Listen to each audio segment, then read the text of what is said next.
नमस्कार, हमारा नाम है समरीन और आपने देखना शुरू कर दिया है लाइव सिटीज।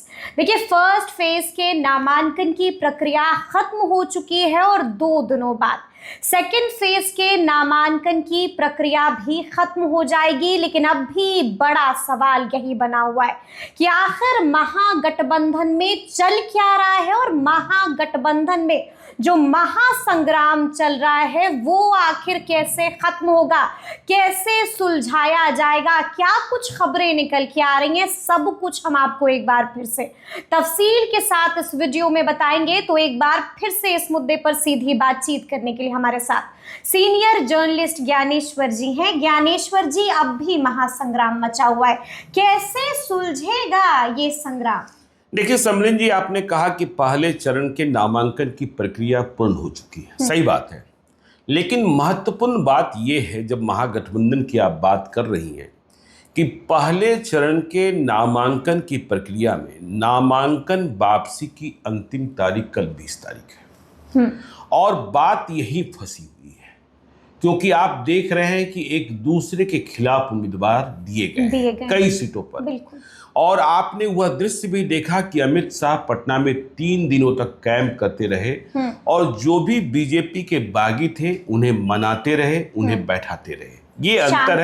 ये अंतर है एनडीए में और महागठबंधन में। और देखिए, महागठबंधन की आपको जो अपडेटेड खबर है वह दे, ब्रेकिंग खबर आपको ये बताते हैं कि पिछले 2 से 3 दिनों में राजद और कांग्रेस के नेतृत्व में कोई बातचीत नहीं हुई है। कोई बात नहीं हुई। हाँ, देखिए, चुनाव का समय है। हाँ, चुनाव का समय है, बातचीत नहीं हुई है। हमने कहा नेतृत्व, तो नेतृत्व का मतलब होता है तेजस्वी यादव, नेतृत्व का मतलब होता है कृष्णा अलाबरू और राजेश राम। अब इन दोनों के बीच बातचीत ही भंग है और ये दोनों ही महागठबंधन के शीर्ष दल हैं।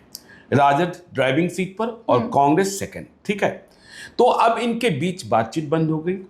कांग्रेस इस बात पर अड़ी है कि जिन सीटों पर आपने हमारे खिलाफ उम्मीदवार उतार दिया है उन्हें वापस लीजिए, तब कोई बातचीत होगी। बिल्कुल। और राजद कह रहा है कि हमने जो उतार दिया वह उतार दिया, हम वापस नहीं लेंगे, हम सरेंडर नहीं करेंगे। मतलब लालगंज की सीट हो, वैशाली की सीट हो, बारसलीगंज की सीट हो, नहीं गौरा बोराम में तो वीआईपी के साथ पंगा है ना, हाँ, कहलगांव की सीट हो, जो सीटें हैं, तो राजद मानने को तैयार नहीं है।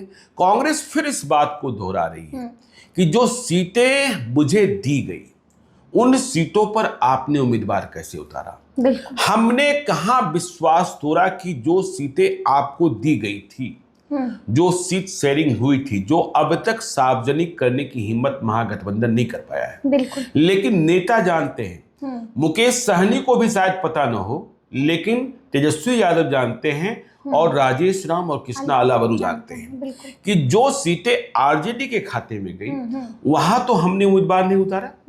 हमारी तैयारी उनके विधानसभा क्षेत्रों में भी, कुछ विधानसभा क्षेत्रों में थी। तो यह जो तनातनी है यह महागठबंधन की सेहत को खराब कर रहा है। हमने पूछा कांग्रेस के किसी एक नेता से कि राहुल गांधी प्रियंका गांधी का कार्यक्रम कब बन रहा है। उन्होंने कहा, क्या खाक कार्यक्रम बनेगा, कहां बनेगा। अब सोचिए कि लालगंज हो, चाहे वैशाली हो, कहलगांव हो, चाहे बारसलीगंज हो, और भी कई विधानसभा क्षेत्र हैं, वहां जाकर तेजस्वी यादव क्या कांग्रेस के खिलाफ वोट मांगेंगे और राजेश राम क्या जाकर राजद के खिलाफ वोट मांगेंगे? यह क्या परिस्थिति बन गई। हमने इसलिए कहा कि 20 तारीख जो है वह महत्वपूर्ण है, मतलब दिवाली के दिन, कि कल दूसरे चरण के नामांकन की प्रक्रिया का अंतिम दिन है। कल बिहार प्रदेश कांग्रेस कमेटी के अध्यक्ष राजेश राम औरंगाबाद के कुतुंबा से नामांकन का पर्चा दाखिल करेंगे। यह अंतिम मौका है। देखिए, प्रेस कॉन्फ्रेंस तो अब तक आप नहीं कर पाए, हिम्मत ही नहीं कर पाए हैं। यह कल अंतिम मौका है। राजेश राम, देखिए, जब बात बिगड़ी रही तो तेजस्वी यादव राघोपुर में नामांकन करने को गए थे, करना ही था, लेकिन उनके साथ महागठबंधन का कोई नेता दिखाई नहीं पड़ा, अकेले गए, उनके साथ राजद के समर्थक। तो अब भी यदि बिहार में महागठबंधन को आप बचाना चाहते हैं, जो आईसीयू में है, वेंटिलेटर पर है, कुछ भी कह लीजिए, तो कल राजेश राम के नामांकन में क्या महागठबंधन की संपूर्ण एकजुटता दिखाई पड़ेगी? क्या वहां तेजस्वी यादव होंगे?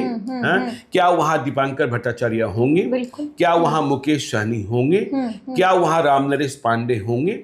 यह बड़ी बात है, यह अंतिम मौका सामने आया है, लेकिन मुझे लग नहीं रहा है कि कोई इनमें से होगा, उनके साथ होगा। राजेश राम भले पहुंच गए होंगे, क्योंकि इसलिए नहीं लग रहा है कि आरजेडी भी इस तरीके से तनी हुई है।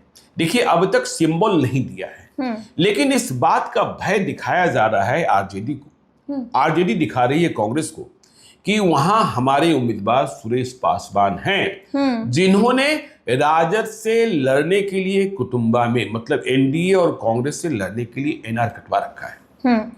जो उम्मीदवार चुनाव लड़ना चाहते हैं उन्हें एनआर कटवाना होता है। और देखिए, चुनाव अभियान, चुनाव कैंपेन की शुरुआत तो हुई ही नहीं। आप समझिए ना कि बिहार में महागठबंधन के बारे में यह शिकायत रहती थी कि इनके नेता आलसी हैं, इनके नेता चुनाव के सिवाय जनता के बीच नहीं जाते हैं। बिल्कुल। लेकिन राहुल गांधी 16-17 दिनों तक वोटर अधिकार यात्रा के दौरान बिहार में रहे, और उन 16-17 दिनों में आपने देखा कि बिहार में महागठबंधन जिंदा हो गया। जहां माहौल बना, हाँ, जहां वोटर अधिकार यात्रा गई वहां महागठबंधन की संपूर्ण एकता दिखाई पड़ रही। बिल्कुल। कांग्रेस के झंडे उठ खड़े हुए थे, आरजेडी का झंडा लहरा रहा था, वीआईपी का झंडा तना हुआ था, लेफ्ट का झंडा था। तो ऐसा लगने लगा था कि बिहार की लड़ाई तो बहुत दिलचस्प है और कांटे की लड़ाई है, लेकिन वह जो मोमेंटम बना, वह मोमेंटम खत्म हो चुका है। और महागठबंधन के नेता एक दूसरे के खिलाफ बातें करते हुए, आप ऑन कैमरा बात मत कीजिए, लेकिन ऑफ कैमरा वो उनको कसूरवार ठहरा रहे हैं, वो इनको कसूरवार ठहरा रहे हैं। तो ऐसी स्थिति में बात बहुत बिगड़ी हुई है। और जब बातचीत ही बंद हो जाए, देखिए, लेफ्ट राइट वाले मिडिल मैन की बातचीत से कोई बात बनती नहीं है। मिडिल मैन यदि इतने ही कारगर हो गए होते तो 2-3 दिनों में राजेश राम, कृष्णा लाबरू, मुकेश सहनी, तेजस्वी यादव, दीपांकर भट्टाचार्य सबको साथ बैठा देते। और बिहार की जनता को, जो महागठबंधन के समर्थक हैं, जो कह रहे थे कि बिहार में बदलाव की गुंजाइश है, उन्हें भी भरोसा। आपने कल देखा कि कल राष्ट्रीय जनता दल ने फेसबुक और हैंडल एक्स पर एक पोस्ट किया था कि गोदी मीडिया और कुछ और लोग इस भ्रम को फैलाने में लगे हैं।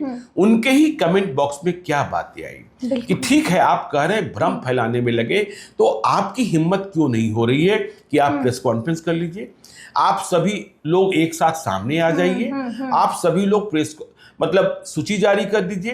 तो ये स्थिति और परिस्थिति, और देखिए, चुनाव की प्रक्रिया, चुनाव लड़ा जाना इतना आसान नहीं होता है। हमने पहले ही वीडियो में आपको बताया था कि कई विधानसभा क्षेत्र ऐसे हैं जहां जीते हुए आरजेडी के सिटिंग विधायक हैं, लेकिन उनका टिकट भी अभी फाइनल नहीं किया गया है। चाहे हम बात गोह की कर ले, चाहे नबीनगर की बात कर ले, चाहे डेहरी की बात कर ले, चाहे दिनारा की बात कर ले।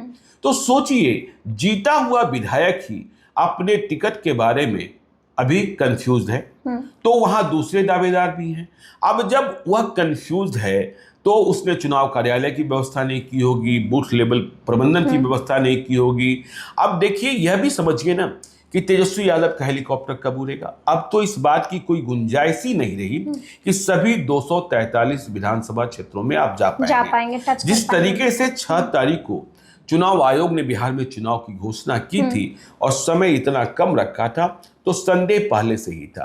अब आप आपस में ही लड़ रहे हो, तो यह झंझट महागठबंधन की संभावनाओं को खारिज कर रहा है। और एनडीए वाले तो यह मानने में लगे हैं कि बिहार के नतीजे 2010 की तरह हो सकते हैं। बवाल आप देखिए, आप ऐसा भी नहीं है कि जो एनडीए से नाराज हो रहे हैं उन्हें भी अपना बना पा रहे हैं। बिल्कुल। वो भी नहीं हो रहा है। आपके अपने ही इतने नाराज हो जा रहे हैं। अब देखिए, पप्पू खान, पूर्व विधायक, बिहार शरीफ से चुनाव लड़ना चाहते थे आरजेडी के सिंबल पर। वह सीट कांग्रेस को चली गई, उमर खान। तो पप्पू खान का वीडियो अभी मैं एक सुन रहा था, वह कांग्रेस पर आरोप तो लगा ही रहे थे, तेजस्वी यादव पर भी इतना आरोप लगा रहे थे और कह रहे थे आरजेडी पर मुझे ये करने का, जो कह रहे थे मैं कह नहीं सकता, वीडियो में कहा जाना भी मुनासिब नहीं है, ये करने का मन कर रहा है। तो ऐसी स्थिति परिस्थिति क्यों पैदा हो गई? देखिए, जो आपके इलाके घर वाले इलाके थे, नवादा था, अब हमने कहा ही डेहरी, गो, नबीनगर, ये सब इलाके आप उम्मीदवार नहीं तय कर पा रहे हो और रोज रात को 3 बजे तक बैठकें भी चल रही है, लोग बुला लिए जा रहे हैं, लोग 1 बजे दिन में वहां जाते हैं क्योंकि तेजस्वी यादव थोड़ा विलंब से उठते हैं। यदि रात को 4 बजे तक काम करेंगे तो विलंब से उठेंगे भी। तो फिर ऐसी स्थिति में आप क्या करेंगे, क्या नहीं करेंगे? आप देख रहे हैं धर्मेंद्र प्रधान, अब छोड़िए, इन लोगों ने पटना हेडक्वार्टर भी छोड़ दिया है। धर्मेंद्र प्रधान जो बीजेपी के चुनाव प्रभारी हैं, हमने कल देखा कि वह पहुंचे हुए थे आरा, हमने देखा कि वह पहुंचे हुए थे बक्सर। बीएल संतोष, उनका कद क्या है भारतीय जनता पार्टी में, हमने देखा कल वह पहुंचे हुए थे मुजफ्फरपुर। हमने देखा उड़ीसा के मुख्यमंत्री यहाँ थे, हमने देखा राजस्थान के मुख्यमंत्री यहाँ थे, हमने देखा महाराष्ट्र के मुख्यमंत्री यहाँ थे।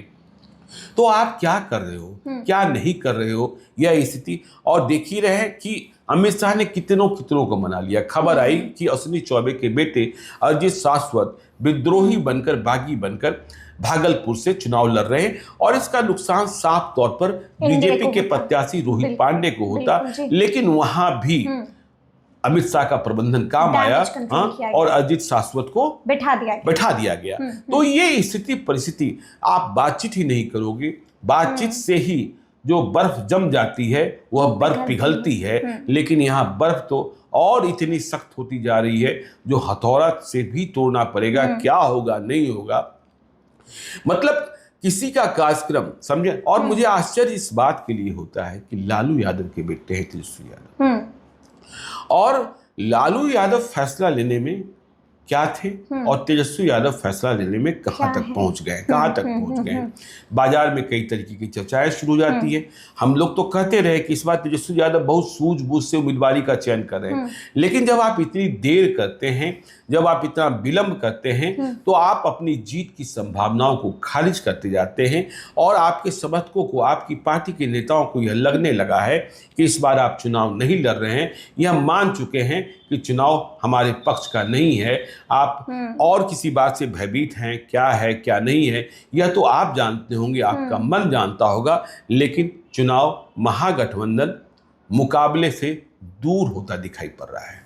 महागठबंधन महामुकाबले से दूर होता, और महागठबंधन है कि नहीं है, यही सबसे ये भी एक बड़ा सवाल है। जिस तरह से महाभारत दिखाई दे रही है महागठबंधन में और महासंग्राम चल रहा है, तो देखिए अब बात को सुलझाना है तो बात को निकालना पड़ेगा और बात करनी होगी एक दूसरे से। तो अब देखना होगा कि आगे आगे क्या क्या होता है। तो फिर ये पूरी चर्चा और ये पूरा वीडियो आपको कैसा लगा है, कमेंट करके हमें ज़रूर बताइएगा। तो ऐसे तमाम अपडेट्स के लिए बिल्कुल ऐसे ही हमारे साथ बने रहिएगा और देखते रहिएगा लाइव सिटीज़। बहुत शुक्रिया, धन्यवाद।